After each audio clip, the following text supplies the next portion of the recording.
The hearing will begin with each introducer giving an opening statement. After the opening statement, we will hear from supporters of the bill, then those in opposition, followed by those speaking in a neutral capacity. The introducers of the bill will then be given the opportunity to make closing statements if they wish to do so. On a side note, the reading of testimony that is not your own is not allowed unless previously approved, and we do have a strict no prop policy in this committee. So with that, we will welcome Senator Hunt and open on LR27CA. Good afternoon, Chairman Hansen and members of the Executive Board. My name is Megan Hunt, MEGANHUNT, and I represent District 8 in the northern part of Midtown Omaha. I'm proud to be introducing one of our twin bills today. This is LR27CA, a proposed constitutional amendment that would extend current legislative term limits from 2 consecutive terms to 3 consecutive terms. Most of us who have served understand that it really takes a couple years, more than a couple years, to kind of get your feet under you and figure out not just the lay of the land here physically in the Capitol, but the relationships. You know, who is it that you need to know? Who is it that you need to work with in order to accomplish your goals? I remember my freshman year, one of my main mentors was Senator Sarah Howard, and she was in her 7th year, as I am now, and she was telling me, you know, talking about term limits, and she said something like, well, I feel like I'm just starting to get the hang of it. I can't believe I'm almost done. And I remember thinking, you know, it didn't make a lot of sense to me, because to me 7 years seemed like a really long time. And she also was someone who was so experienced, as her mother had been in the legislature before her, and you know, she was chair of the Health and Human Services Committee and had a lot of great accomplishments under her belt already. And I thought, how could Senator Howard just feel like she's getting the hang of things? And I cannot even begin to compare myself to her in terms of how effective she was with relationships and with policy. You know, I'll never reach that level, but now in my 7th year, I totally understand what she meant. I mean, many of us come in here with little or no knowledge on many of the public areas that we're asked as policymakers to kind of become experts in overnight and make serious decisions about for the people we serve. And I've found, as many who have come before us have shared with us, as I just conveyed to you, that it's just not enough time. And what that effectively ends up doing is it puts a lot more power and influence in the hands of bureaucrats, for better or for worse, you know, lifers, people who have been here a long time, including the people in the lobby.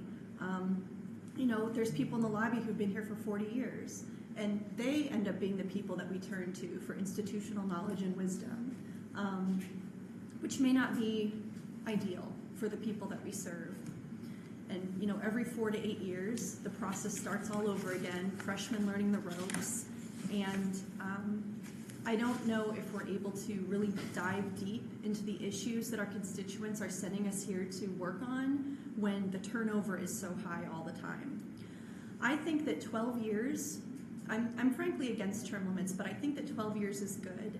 It would encourage legislators to engage in more long-term thinking while policy making, instead of just getting political points for their party or trying to accomplish something that is doable and maybe easier, instead of taking a bigger picture view and maybe trying something that's a little more challenging, because we come in here knowing that we just don't have enough time.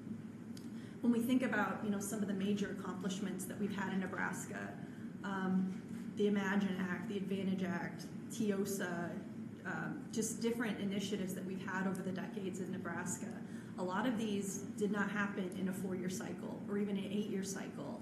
It was a decade plus of work with stakeholders to create really transformational change that helped Nebraskans and help build a legacy that we're still proud of today in our state. And I think that with term limits, the turnover time, I don't know if it's realistic that we will have something like that again.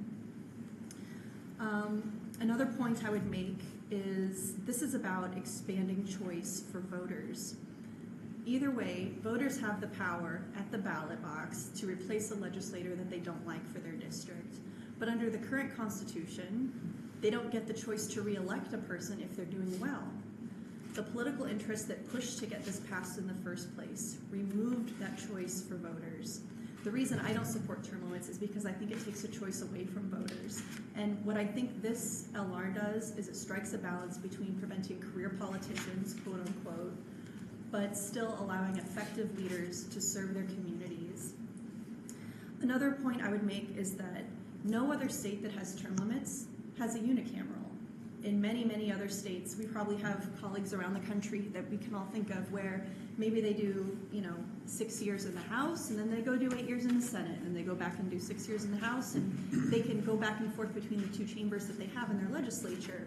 So even though they have term limits, they don't lose that institutional knowledge and experience. In Nebraska, we don't have the advantage of that. So I'm excited that Senator Dover and I, while ideologically different in many respects, we do have, we're of the same mind on this type of policy. And I think that just from, the decade plus of experience with the term limits, many Nebraskans and fortunately many lawmakers can see that it has not been the most effective tack for good outcomes for Nebraskans. And I'd be happy to answer any questions. Thank you. Are there any questions from the committee? Senator Frederickson. Thank you, Chair Hansen. Thank you, Senator Hunt, for bringing this and for your opening there. I think you said a lot of things that struck a chord. I think particularly one thing I think a lot about with term limits is this idea of these legacy issues that senators work on for years and years and years, and which oftentimes require relationship building to get something that big over the finish line. I think that one of the maybe unintended consequences of term limits is that sometimes we aren't able to play as big as we could as a legislature. We sort of chip away at smaller issues because bigger legislation that does require years of work and relationships, or it becomes more difficult to pass. My question for you is, should this go on the ballot and should the voters decide that this is what they want for the state, when would this take effect and how would that impact current members of the body? Like, do you have a sense of when we would be able to? This would take effect the next election cycle. Okay, so So it 2026 would be on the ballot, and then for the next 2028 election it cycle. would be. Got it. That's Okay. right. Thank you. Senator Jacobson.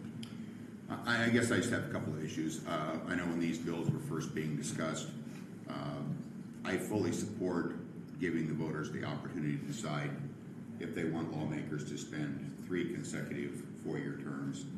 I do have indigestion about, I guess, lines 7, 8, 9, and 10, or 7, 8, 9, in that then you lay off for 4 years and you can come back and do another 12. That gives me a lot of indigestion. It seems to me if we make this concession to go to 3 4-year terms, it ought to be 3 and done.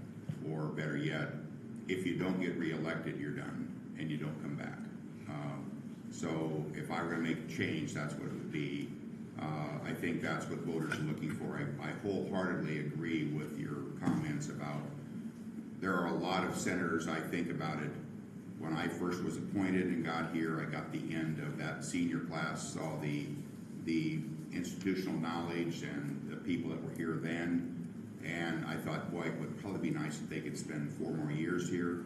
I saw that again this last go around with people that we lost, and now they've left it in our hands. Okay, what were they thinking of? And so it seems like you're right with talking about Sarah Howard. That you get to years 7 and 8 and you really have hit your stride. And if you had 4 more years, I think we could continue to move the place forward, perhaps provide better leadership for the underclassmen. But I do think there's a point. If this passed, I'm telling you, 8's going to be enough for me. But I don't. I have indigestion given anyone another beyond 12. I think it goes. I think one reason we got to where we are today is because of career politicians, and I don't think anybody wants that. That's a perspective. It's not one that I share. I hear what you're saying too. That after you do 8, you're going to be done. And could you be here for 10? Actually, I could be here for 8 and a half. 8 and a half. Okay. I'm going to get this 80% right. Actually, it'll either be right or wrong, but I'm 80% sure that before the era of term limits, and I've talked to the clerk about this, and I'm sure he'll correct me quickly if I'm wrong, but I think the average amount of time that a lawmaker stayed in here before term limits was like 9 years. And so, yeah, Speaker Arch is nodding at me. So really, people come in here and they kind of self-select out, even when we didn't have any term limits at all.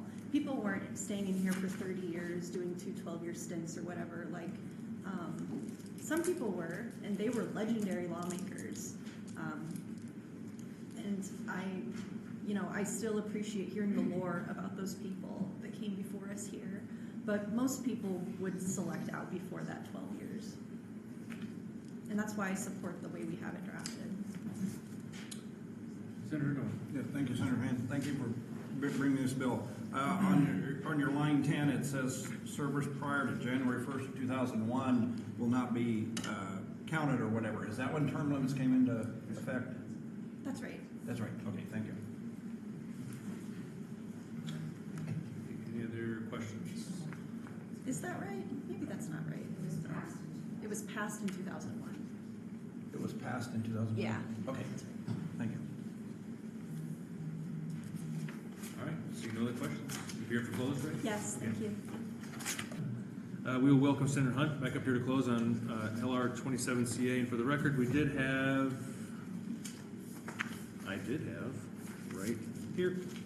For LR27CA, we had 25 written comments and as proponents, 15 opposition. For LR19CA, we had 17 proponents and 18 opposition, 0 neutral for both of them.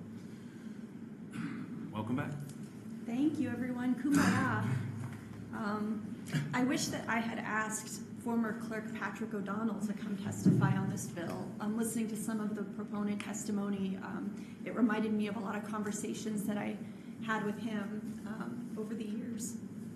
And we were really lucky here in the legislature to have some of the longest serving lawmakers with us in the body, but also we can't forget the staff and the longest serving clerk of the legislature in the entire country. We got to benefit from his expertise. And our current clerk, of course, Brandon Metzler, who trained under Patrick O'Donnell, has been such a great advantage to us, especially with so much turnover in the body. It's good that we have someone at the helm who has benefited from that institutional experience. And then, of course, staff. I mean, my legislative aide, Hannah Murdoch, who really runs the office, honestly. She came to me from Senator Crawford, who was here for 8 years. So we, as term-limited lawmakers, my point in saying all this is that we benefit tangentially from the longevity of staff and lobby and people who are peripheral to our work in the legislature. But I think it would be better if we were the ones with that longevity and that we didn't have to rely only on these peripheral people. And I think it would make the body as a whole much more strong. I definitely hear some of the criticisms and concerns that were raised, hypothetically among some colleagues here about, well, we don't want career politicians. We don't want people coming back over and over and over. I think, given the fact that we do make $12,000 a year, this is an education, with the bill that you guys heard yesterday about increasing senator pay. I think this is something that a lot of Nebraskans don't really understand. And reading some of the online comments in opposition to these LRs, people saying, oh, well, politicians just want to stay in office forever so they can line their pockets and get rich because they're fat cats and all this stuff. And I mean, I think that a disadvantage to having such low pay in the legislature is, if you are an independently wealthy person or if you're retired, if you don't need to make a living, you're more likely to serve in the legislature because you really don't make a living once you get in here. So I think what people are talking about when they talk about these career politicians is Congress, which is a totally different ballgame. The amount of money they earn, and the things that they do with stocks. And I have lots of criticisms about that kind of thing, but that's not what's going on in Nebraska, in our little legislature, in our little unicameral, where people are wearing jeans to work, and we don't have any security at the door. And, this is just the Nebraska legislature. And there's a big difference from highly paid federal offices where someone could be a career politician and the citizen legislators that we have the privilege and honor of being and working with every day. I want to thank the people that came in support. I'm sure after I close, I'll realize there was something else I wanted to mention, but I think that's about it. Another thing to Senator Jacobson's remarks that he had made, There are a couple senators who came back, Senator Conrad, Senator Chambers, Aguilar, Lathrop, and look how, the quote-unquote term limits worked for some of those senators. Senator Lathrop selected back out. He self-selected not to run again. He did 4 more years. Senator Aguilar, the voters selected him out. He did 4 more years. And now Senator Quick is in that position. Senator Conrad may be in a similar position when she's up for re-election. We don't know if she'll be back or not. So regardless of what we do, the power will still be in the hands of the voters to decide who they want to return, whether that's for their 12th year or their 8th year, or 5th year, I guess I should say. But thank you. Any questions from the committee? Senator Jacobson. I'm going to try to phrase this as a question, but I think to your last point, it seems that serving 3 consecutive terms is going to be a lot easier for a senator than to serve 2 years, sit out for 4, and then try to come back and get re-engaged.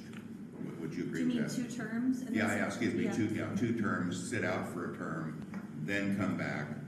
I think so. Seemingly, the 3 consecutive is you stay engaged. You kind of you keep the relationships. You're better able probably to effectively serve than that. Not saying that you can't do it, but there is some getting re-engaged and getting the relationships built that you kind of gave up during that 4-year hiatus. Yeah, I think the conversation between Speaker Arch and Ms. Ewing was demonstrative of that, talking about the special session we had and how the pressure was really on because we were losing so many members. And now it really does kind of feel like we're starting from square one again, getting people up to speed on work that many of us have been engaged in for 7 years, for 3 years, for 5 years. You look at Senator Lathrop, for example, he was out for 4 years, he came back, and it was a completely different culture, or 8 years, I guess, and he decided it wasn't for him, and that's something I totally understand. People, I've received comments online, people saying, oh, Senator Hunt's just introducing this because she wants to stay in power, she loves power, whatever, you can imagine whatever anybody would say, but